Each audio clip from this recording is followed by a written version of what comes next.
Okay, so this is Mike Schramm. This is Jaden's dad, which is a little bit different case because we've learned a little bit that generally it will skip a generation. In this case, it didn't. So Mike has been dealing with type 1 diabetes since he was 18. You were diagnosed. Mm-hmm. And how were you diagnosed? What happened? I was just real thirsty all the time and peeing a lot, which actually you pee a lot, so that makes you thirsty. Mm-hmm. So mom took me to the doctor, and they did all their blood work and all that stuff, and that's when they come back with that. So they just shipped me down to the hospital.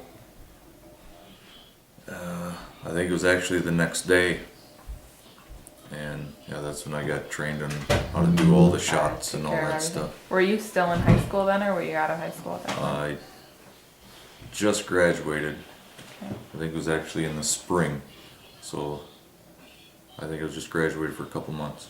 Okay. And we were talking about a little bit about a lot of times when children will get diagnosed with diabetes, they'll manage their diabetes really well because of their parents generally managing it too, up until they're in their early 20s, and then kind of say, screw it type of thing, I've had enough, and kind of go off and do your own thing. And you're kind of talking about that, yeah, that happens. And Yep.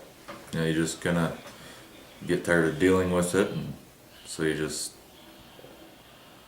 say screw it and just do whatever you want, and you don't want to take any of your medicine and do what you're supposed to because it's just sickening, and because nobody else has to do it. You know, everybody else that you're around, and it's just real sickening. You just don't want nothing to do with it anymore. You just kind of, I don't know, go off the deep end, really. done with it, yeah. Yep. And we were talking about the pumps and stuff, and you have to change them every 3 days, and Yep.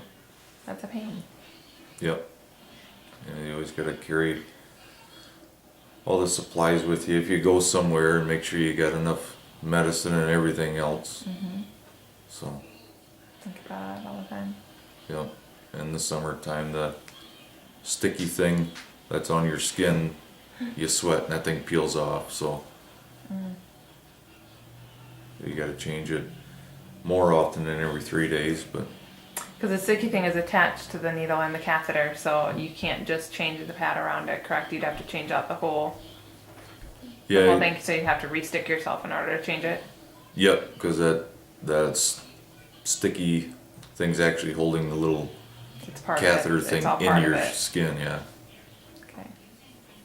That's not fun.